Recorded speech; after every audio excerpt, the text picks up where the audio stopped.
Well, yeah, I'm sure you might have noticed that I've been talking an awful lot about Power Rangers instead of Super Sentai on this segment that I built to be about Super Sentai.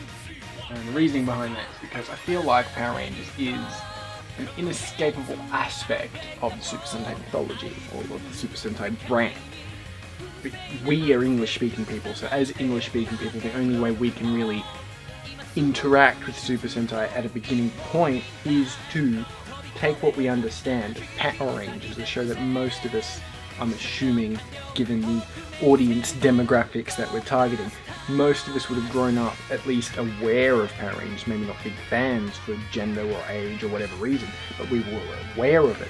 So the only in that we have to Super Sentai is to go, okay, I remember this program as a kid. I remember it being a bit weird. Why was it weird? How could I move on from what it was? How else can I approach this product? How can I learn about it? And generally, you do some research, you find Super Sentai. And the other reason I'm talking about Power Rangers a little bit, because it's sort of a big deal at the moment. It's the 20th year since it started, so Saban are very happy, most of us are very happy. Now my reason for talking about Power Rangers today actually has very little to do with Power Rangers. In fact, it's got almost nothing to do with Power Rangers. The only reason I'm mentioning Power Rangers is because I want to make a promise to you, the viewer, that it's only going to come up today, in this episode, and then one more time in the next episode. And then after that, pure Super Sentai. Unless I break my promise and talk about it again. But in theory, I'm keeping a promise to you. But no, today we're talking about Tokumai Sentai Go Busters, which was the 36th entry into the Super Sentai series. And it was terrible. We'll get that out of the way. It's not fun. I don't actually recommend watching it. Okay, so I guess we're being a bit unfair. It wasn't totally terrible. It had some nice moments, had some nice characters, had some nice design to it, and the final act actually got pretty intense. It had some pretty interesting stuff happen, but it's all very shallow. It's all very surface level. Interaction with what it is. Now we need to, I'm going to touch on this later in another episode, but we need to understand what Super Sentai is as a product, how it operates to keep each entry disparate from the previous entry. It operates on a series of themes. Generally they go, okay, the team has a theme. In this instance, they're spies. Tokumai Sentai is a special task force or something like a special mission squadron Go Busters is what it translates to in English. So they're a team of spies and they go do spy things. That's the team theme. Then of course you've got the robot motif, which in this instance is for some reason mammals. You had a cheetah, a gorilla and a rabbit. And then you had the bugs and all sorts of things. Anyway, I digress. You've got the team theme, the theme of the villains, and the interaction between those two themes generates the plot. In this instance, the villains were a computer virus, more or less, and the interaction between the computer virus and the special ops team generates the plot. The plot being the special ops team were trained specifically to fight this virus, because this virus can take physical form in the real world, and they can take digital form in the digital world. It all started when they were kids. The parents of the three main rangers, Hiromu, Ryuji and Yoko, had their parents kidnapped, basically, by a computer virus, and they were the only three who survived this big mega complex being absorbed into the sub-dimension digital world, as it were. And they survived, and then they trained until they were adults, and then conveniently the bad guys appeared and they started fighting for 50 episodes, and then at the very end they win. Spoilers. Anyway, but how they actually come to winning actually becomes a little bit interesting, because it actually involves the sacrifice of one of you'll remember I explained the Sixth Ranger concept to you. They do play with the Sixth Ranger concept a little bit in Super Sentai. Sometimes it is not necessarily the Sixth Ranger.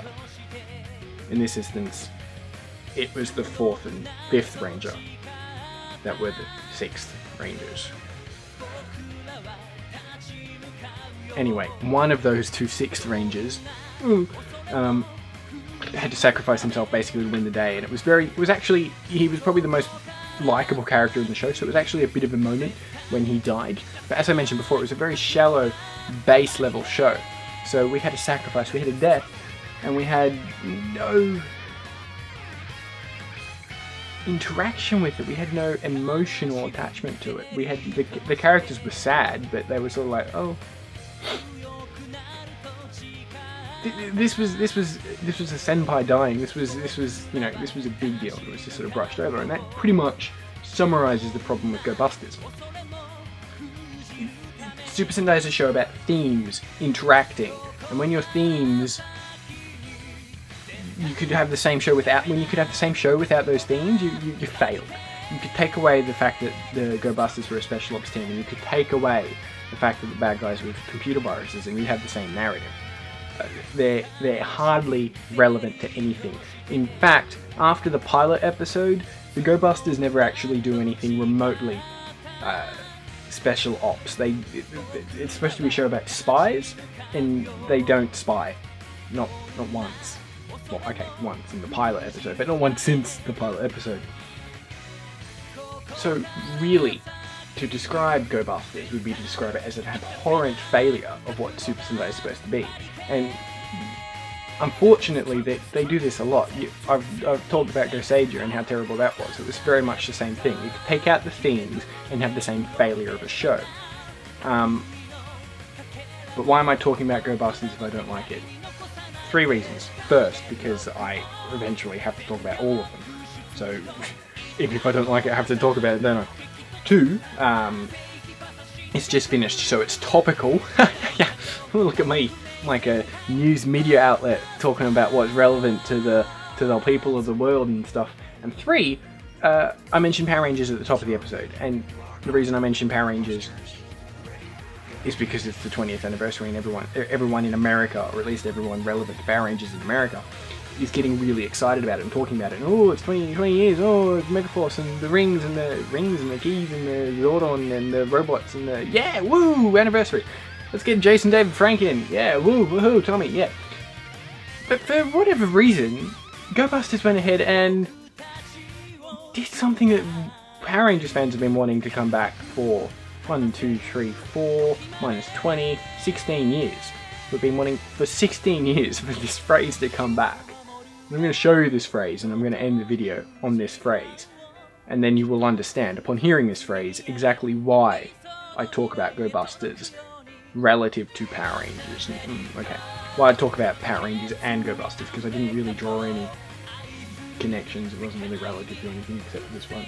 Anyway, I'm going to roll the clip. See you next time. It's morphin' time! It's morphin'!